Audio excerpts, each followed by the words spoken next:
రాష్ట్ర ప్రయోజనాలకు సంబంధించి రాష్ట్ర భవిష్యత్తుకు సంబంధించి అత్యంత ప్రాధాన్యత కలిగినటువంటి అంశం. ఎందుకంటే వాటర్ ఈజ్ లైఫ్, నీరు జీవాధారం. దేశాల మధ్య, రాష్ట్రాల మధ్య పోరాటాలు, యుద్ధాలు జరుగుతాయంటే నీళ్ళ కోసం జరిగిన సందర్భాలు ఎన్నో ఉంటాయి. నీరు ఎంత ముఖ్యమైందో మనం చిన్నప్పుడు సింధు నాగరికత గురించో పుస్తకాల్లో చదువుకున్నప్పుడు ఎక్కడ నీరు ఉంటుందో అక్కడ నాగరికత ఉంటుందని కూడా చదివేవాళ్ళం. ఇవాళ తెలంగాణ ఉద్యమం పుట్టింది కూడా నీళ్ల నుంచే పుట్టింది. సో అంత ప్రాధాన్యత కలిగినటువంటి నీళ్లకు సంబంధించి ఈ రాష్ట్ర ప్రభుత్వము గుడ్లప్పగిచ్చి చూస్తూ రాష్ట్ర ప్రయోజనాలు తీవ్రంగా దెబ్బతింటుంటే, రాష్ట్రానికి తీరని నష్టం జరగబోతుంటే ఈ రాష్ట్ర ప్రభుత్వం పూర్తిగా విఫలం చెందుతూ ఉంది. అందువల్ల అట్లాంటి ఒక ప్రధానమైనటువంటి అంశం మీద ఈరోజు మేము మాట్లాడాలనుకుంటా ఉన్నాం. ఇలా కాంగ్రెస్ ప్రభుత్వం అధికారంలోకి వచ్చిన తర్వాత రాష్ట్ర సాగునీటి ప్రయోజనాలు కాపాడడంలో పూర్తిగా విఫలం చెందింది రేవంత్ రెడ్డి ప్రభుత్వం.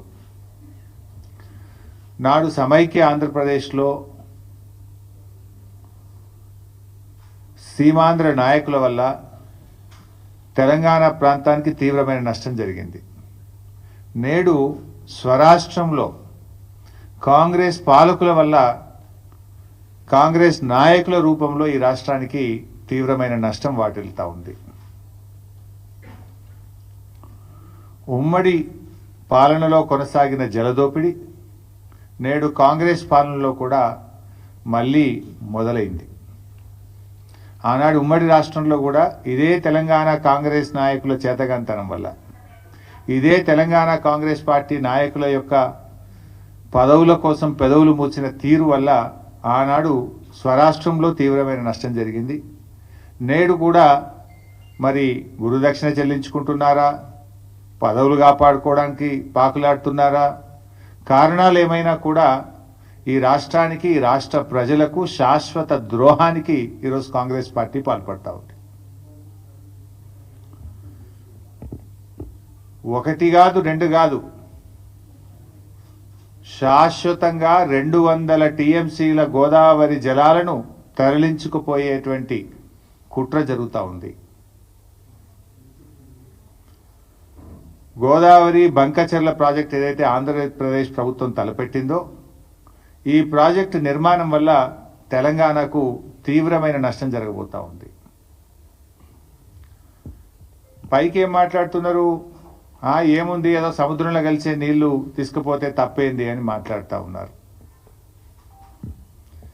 మరి గోదావరిలో అన్ని నీళ్లు ఉన్నదే నిజమైతే, సముద్రంలో కలిసే నీళ్ళు అయితే మరి తెలంగాణ రాష్ట్ర ప్రభుత్వము గోదావరి మీద ప్రాజెక్టులు చేపడితే ఎందుకు మోకాలడ్డం పెట్టినరు?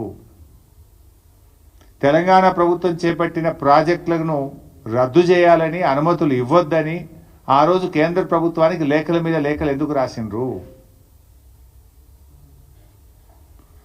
ఇదే చంద్రబాబు నాయుడు గారి ప్రభుత్వము ఆ రోజు కాళేశ్వరం ప్రాజెక్టుకు మనకు అన్ని అనుమతులు వచ్చినాయి.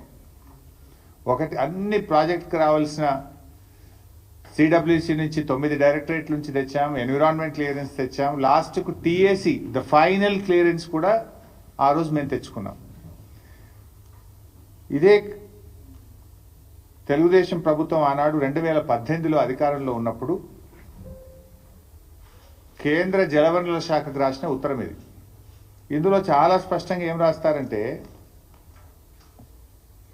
Kaleshwaram project unilaterally without approval from FRMB, Apex Council or CWC against the provisions under section 84(3), 85D of AP Reorganization Act 2014. As per 11th schedule at para 7 of AP Reorganization Act 2014, no new projects based on water resources arrived at based on appropriate dependability criteria on Godavari or Krishna rivers can be taken up by the state of Telangana or state of Andhra Pradesh without obtaining sanction from Apex Council.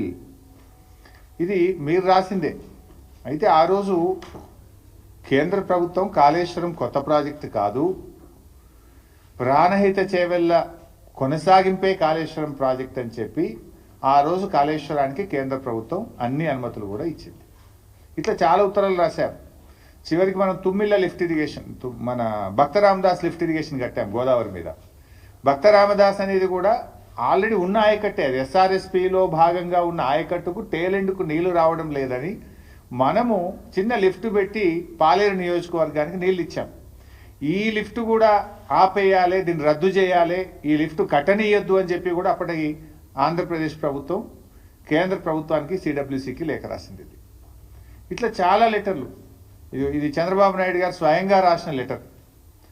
మీరు పాలమూరు ఎత్తిపోతల పథకానికి అనుమతి ఇవ్వద్దు, దిండి ఎత్తిపోతల పథకానికి అనుమతి ఇవ్వద్దు, ఇది కొత్త ప్రాజెక్టు, మీరు ఎట్లా స్టార్ట్ చేస్తారు, దీన్ని ఆపాలి అని చెప్పి స్వయంగా చంద్రబాబు నాయుడు గారు ఆయన ఓన్ హ్యాండ్ రైటింగ్తో రాసిన లెటర్.